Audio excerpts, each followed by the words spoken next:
Act 5 of Romeo and Juliet by William Shakespeare.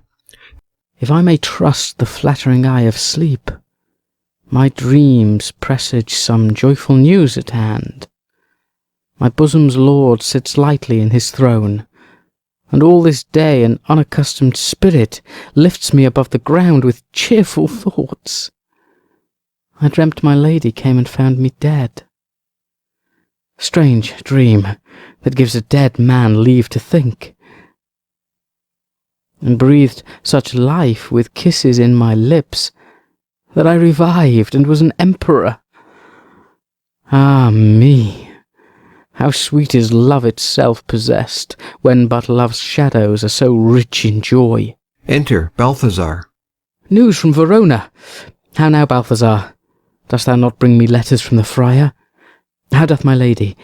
Is my father well? How fares my Juliet? That I ask again, for nothing can be ill if she be well. Then she is well, and nothing can be ill. Her body sleeps in Capel's monument, and her immortal part with angels lives. I saw her laid low in her kindred's vault, and presently took post to tell it you. Oh, pardon me for bringing these ill news, since you did leave it for my office, sir. Is it even so? Then I defy you, stars. Thou know'st my lodging. Get me ink and paper and hire post-horses. I will hence tonight. I do beseech you, sir, have patience. Your looks are pale and wild, and do import some misadventure. Tush, thou art deceived. Leave me and do the thing I bid thee do. Hast thou no letters to me from the friar? No, my good lord. No matter. Get thee gone, and hire those horses. I'll be with thee straight. Exit Balthazar. Well, Juliet, I will lie with thee tonight. Let's see for means. O mischief, thou art swift to enter in the thoughts of desperate men. I do remember an apothecary, and hereabouts he dwells, which late I noted in tattered weeds, with overwhelming brows, culling of simples. Meagre were his looks, sharp misery had worn him to the bones, and in his needy shop a tortoise hung, an alligator stuffed, and other skins of ill-shaped fishes, and about his shelves a beggarly account of empty boxes, green earthen pots, bladders and musty seeds, remnants of pack-thread and old cakes of roses were thinly scattered to make up a show. Noting this penury, to myself I said, and if a man did need a poison now, whose sale is present death in Mantua, here lives a caitiff wretch would sell it him. Oh, this same thought did but forerun my need, and this same needy man must sell it me. As I remember, this should be the house. Being holiday, the beggar's shop is shut. What ho, apothecary! Enter Apothecary. Who calls so loud? Come hither, man. I see that thou art poor. Hold, there is 40 ducats. Let me have a dram of poison, such soon speeding gear as will disperse itself through all the veins, that the life-weary taker may fall dead, and that the trunk may be discharged of breath as violently as hasty powder fired doth hurry from the fatal cannon's womb. Such mortal drugs I have, but Mantua's law is death to any he that utters them. Art thou so bare and full of wretchedness, and fear'st to die? Famine is in thy cheeks, need and oppression starveth in thine eyes, contempt and beggary hangs upon thy back. The world is not thy friend, nor the world's law. The world affords no law to make thee rich. Then be not poor, but break it and take this. My poverty, but not my will, consents. I pay thy poverty and not thy will. Put this in any liquid thing you will, and drink it off, and if you had the strength of 20 men it would dispatch you straight. There is thy gold. Worse poison to men's souls, doing more murders in this loathsome world than these poor compounds that thou mayst not sell. I sell thee poison, thou hast sold me none. Farewell, buy food and get thyself in flesh. Come, cordial and not poison. Go with me to Juliet's grave, for there must I use thee. Exit. Scene 2. Friar Lawrence's cell. Enter Friar John. Holy Franciscan Friar, brother, ho! Enter Friar Lawrence. This same voice be the voice of Friar John, welcome from Mantua. What says Romeo? Or, if his mind be writ, give me his letter. Going to find a barefoot brother out, one of our order, to associate me, here in the city visiting the sick, and finding him, the searchers of the town, suspecting that we both were in a house where the infectious pestilence did reign, sealed up the doors, and would not let us forth, so that my speed to Mantua was there stayed. Who bare my letter then to Romeo? I could not send it. Here it is again. Nor get a messenger to bring it thee, so fearful were they of infection. Unhappy fortune! By my brotherhood, the letter was not nice, but full of charge of dear import, and the neglecting it may do much danger. Friar John, go hence, get me an iron crow, and bring it straight unto my cell. Brother, I'll go and bring it thee. Exit. Now must I to the monument alone. Within this 3 hours will fair Juliet wake. She will beshrew me much that Romeo hath had no notice of these accidents. But I will write again to Mantua, and keep her at my cell till Romeo come. Poor living corse, closed in a dead man's tomb. Exit. Scene 3. A churchyard. In it a monument belonging to the Capulets. Enter Paris and his page, bearing flowers and a torch. Give me thy torch, boy. Hence, and stand aloof. Yet put it out, for I would not be seen. Under yond yew tree, lay thee all along, holding thine ear close to the hollow ground. So shall no foot upon the churchyard tread, being loose, unfirm with digging up of graves. But thou shalt hear it. Whistle then to me, as signal that thou hear'st something approach. Give me those flowers. Do as I bid thee, go! Aside. I am almost afraid to stand alone here in the churchyard, yet I will adventure. Retires. Sweet flower, with flowers thy bridal bed I strew. O woe! Thy canopy is dust and stones, with which sweet water nightly will I dew, or wanting that, with tears distilled by moans. The obsequies that I for thee will keep nightly shall be to strew thy grave and weep. The page whistles. The boy gives warning something doth approach. What cursed foot wanders this way tonight, to cross my obsequies and true love's right? What, with a torch? Muffle me, knight, awhile. Retires.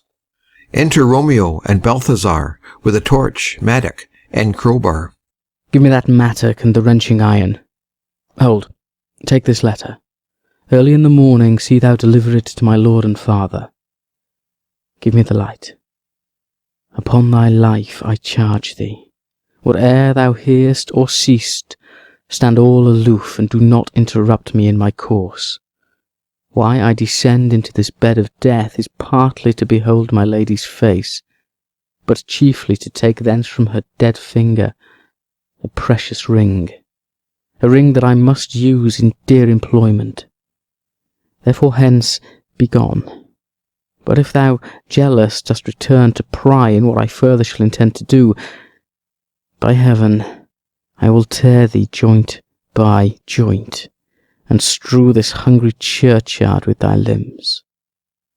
The time and my intents are savage wild, more fierce and more inexorable far than empty tigers or the roaring sea. I will be gone, sir, and not trouble you. So shalt thou show me friendship.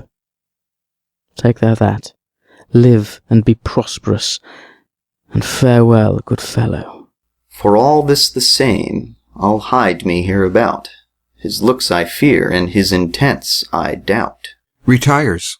Thou detestable Moor, thou womb of death, gorged with the dearest morsel of the earth, thus I enforce thy rotten jaws to open, breaking open the door of the monument. and in despite I'll cram thee with more food. That is that banished haughty Montague that murdered my love's cousin, with which grief, it is supposed, the fair creature died. And here is come to do some villainous shame to the dead bodies. I will apprehend him. Advances. Stop thy unhallowed toil, vile Montague. Can vengeance be pursued further than death? Condemned villain, I do apprehend thee. Obey and go with me, for thou must die. I must indeed, and therefore came I hither. Good, gentle youth, tempt not a desperate man. Fly hence and leave me. Think upon these gone. Let them affright thee. I beseech thee, youth, put not another sin upon my head by urging me to fury. Oh, be gone! By heaven, I love thee better than myself, for I come hither armed against myself. Stay not, be gone, live, and hereafter say, a madman's mercy bid thee run away. I do defy thy conjurations, and apprehend thee for a felon here. Wilt thou provoke me? Then have at thee, boy. They fight. Oh Lord, they fight. I will go call the watch. Exit. Oh, I am slain. Falls. If thou be merciful, open the tomb. Lay me with Juliet. Dies. In faith I will. Let me peruse this face. Oh, Mercutio's kinsman, noble county Paris. What said my man when my betossed soul did not attend him as we rode? I think he told me Paris should have married Juliet. Said he not so? Or did I dream it so? Or am I mad, hearing him talk of Juliet, to think it was so? Oh, give me thy hand, one writ with me in sour misfortune's book. I'll bury thee in a triumphant grave. A grave? Oh no, a lanthorn slaughtered youth. For here lies Juliet, and her beauty makes this vault a feasting presence full of light. Death, lie thou there by a dead man interred. Laying Paris in the monument. How oft, when men are at the point of death, have they been merry, which their keepers call a lightning before death. Oh, how may I call this a lightning? Oh, my love, my wife, death that hath sucked the honey of thy breath, hath had no power yet upon thy beauty. Thou art not conquered. Beauty's ensign yet is crimson in thy lips and in thy cheeks, and death's pale flag is not advanced there. Tybalt, liest thou there in thy bloody sheet? Oh, what more favour can I do to thee than with that hand that cut thy youth in twain, to sunder his that was thine enemy? Forgive me, cousin.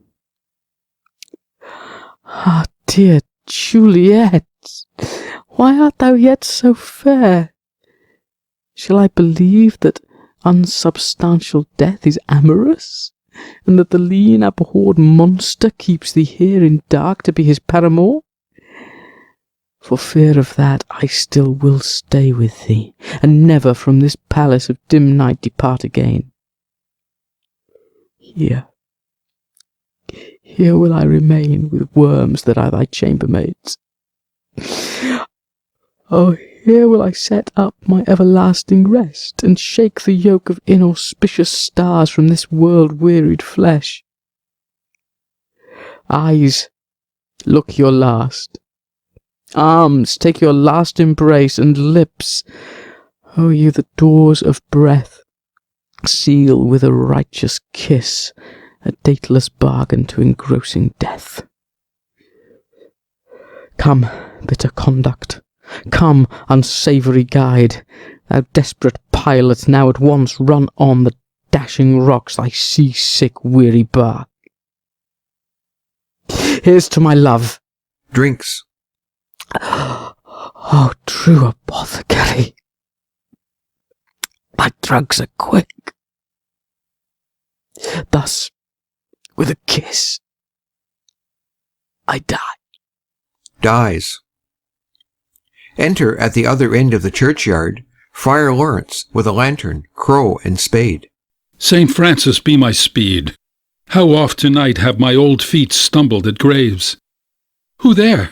Who is it that consorts so late the dead? Here's one, a friend, and one that knows you well. Bliss be upon you. Tell me, good friend, what torch is yon that vainly lends its light to grubs and eyeless skulls? As I discern, it burneth in the capel's monument. It doth so, holy sir, and there's my master, one that you love. Who is it? Romeo. How long hath he been there? Full half an hour. Go with me to the vault. I dare not, sir. My master knows not but I am gone hence, and fearfully did menace me with death if I did stay to look on his intents. Stay then. I'll go alone. Fear comes upon me. Oh, much I fear some ill unlucky thing. As I did sleep under this yew tree here, I dreamt my master and another fought, and that my master slew him. Romeo! Advances. Alack, alack! What blood is this which stains the stony entrance of this sepulchre? What mean these masterless and gory swords to lie discoloured by this palace of peace? Enters the monument. Romeo, oh pale! Who else? What? Paris too? And steeped in blood? Ah, what an unkind hour is guilty of this lamentable chance! The lady stirs. Juliet wakes and stirs. Oh, comfortable friar, where is my lord? I do remember well where I should be, and there I am. Where is my Romeo? Noise within. I hear some noise. Lady, come from that nest of death, contagion, and unnatural sleep. A greater power than we can contradict hath thwarted our intents. Come, come away. Thy husband in thy bosom there lies dead. And Paris too. Come, I'll dispose of thee among a sisterhood of holy nuns. Stay not to question, for the watch is coming. Come. Go, good Juliet. Noise within. I dare no longer stay. Go, get thee hence, for I will not away. Exit Friar Lawrence. What's here? A cup closed in my true love's hand.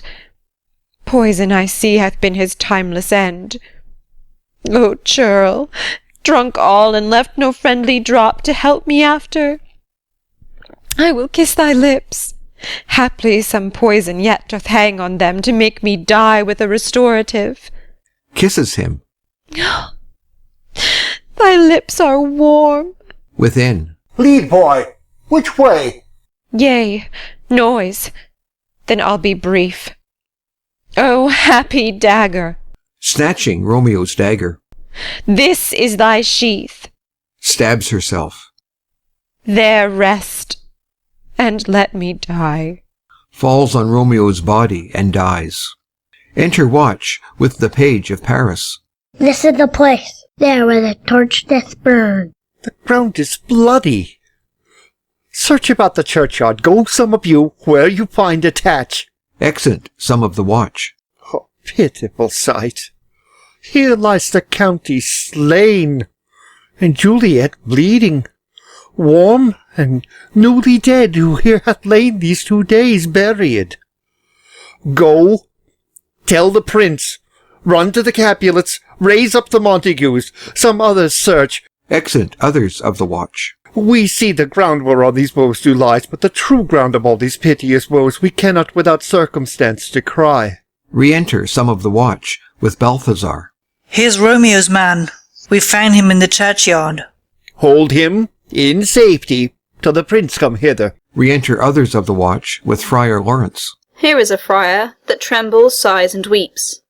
We took this mattock and this spade from him, as he was coming from this churchyard side. A great suspicion. Stay the friar too. Enter Prince and attendants. What misadventure is so early up, that calls our person from our morning's rest? Enter Capulet, Lady Capulet, and others. What should it be that they so shriek abroad? The people in the street cry Romeo, some Juliet, and some Paris, and all run with open outcry toward our monument. What fear is this which startles in our ears? Sovereign, here lies the County Paris slain, and Romeo dead, and Juliet dead before, warm and new killed. Search, seek, and know how this foul murder comes. Here is a friar, and slaughtered Romeo's man, with instruments upon them fit to open these dead men's tombs. Oh, heaven! Oh, wife! Look how our daughter bleeds. This dagger hath misstained for, lo, his house is empty on the back of Montague, and it missheathed in my daughter's bosom. Oh me, this sight of death is as a bell that warns my old age to a sepulchre. Enter Montague and others. Come, Montague, for thou art early up, to see thy son and heir more early down. Alas, my liege, my wife is dead tonight. Grief of my son's exile hath stopped her breath. What further woe conspires against mine age? Look, and thou shalt see. O thou untaught! What manners is in this, to press before thy father to a grave? Seal up the mouth of outrage for a while, till we can clear these ambiguities, and know their spring, their head, their true descent. And then will I be general of your woes, and lead you even to death. Meantime, forbear, and let mischance be slave to patience. Bring forth the parties of suspicion. I am the greatest, able to do least, yet most suspected, as the time and place doth make against me of this direful murder. And here I stand, both to impeach and purge myself condemned, and myself excused. Then say at once what thou dost know in this. I will be brief, for my short date of breath is not so long as is a tedious tale. Romeo, there dead, was husband to that Juliet, and she there dead, that Romeo's faithful wife. I married them, and their stolen marriage day was Tybalt's doomsday, whose ultimate death banished the new-made bridegroom from this city, for whom, and not for Tybalt, Juliet pined. You, to remove that siege of grief from her, betrothed, and would have married her perforce to County Paris. Then she comes to me, and with wild looks bid me devise some means to rid her of this second marriage, or in my cell there would she kill herself. Then gave her I, so tutored by my art, a sleeping potion, which so took effect as I intended, for it wrought on her the form of death. Meantime I writ to Romeo that he should hither come as this dire night, to help to take her from her borrowed grave, being the time the potion's force should cease. But he who bore my letter, Friar John, was stayed by accident, and yesternight returned my letter back. Then all alone, at the prefixed hour of her waking, came I to take her from her kindred's vault, meaning to keep her closely at my cell till I conveniently could send to Romeo. And when I came, some minute ere the time of her waking, here untimely lay the noble Paris, and true Romeo dead. She awakes, and I entreat her, come forth, and bear this work of heaven with patience. And then a noise did scare me from the tomb, and she too, desperate, would not go with me, but as it seems, did violence on herself. All this I know, and to the marriage her nurse is privy. And if aught in this miscarried by my fault, let my own life be sacrificed, some hour before his time, unto the rigour of severest law. We still have known thee for a holy man. Where's Romeo's man? What can he say in this? I brought my master news of Juliet's death, and then in post he came from Mantua to this same place, to this same monument. This letter he early bid me give his father, and threatened me with death going in the vault. I departed not, and left him there. Give me the letter. I will look on it. Where is the county's page that raised the watch? Sirrah, what made your master in this place? He came with flowers to strew his lady's grave, and bid me stand aloof, and so I did. Anon comes one with light to ope the tomb, and by my master drew on him. And then I ran away to call the watch. This letter doth make good the friar's words, their course of love, the tidings of her death.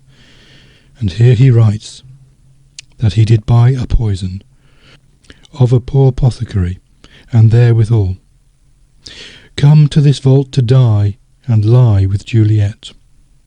Where be these enemies? Capulet, Montague, see what scourge is laid upon your hate, that heaven finds means to kill your joys with love. And I, for winking at your discords too, have lost a brace of kinsmen. All are punished. O brother Montague, give me thy hand. This is my daughter's jointure, for no more can I demand.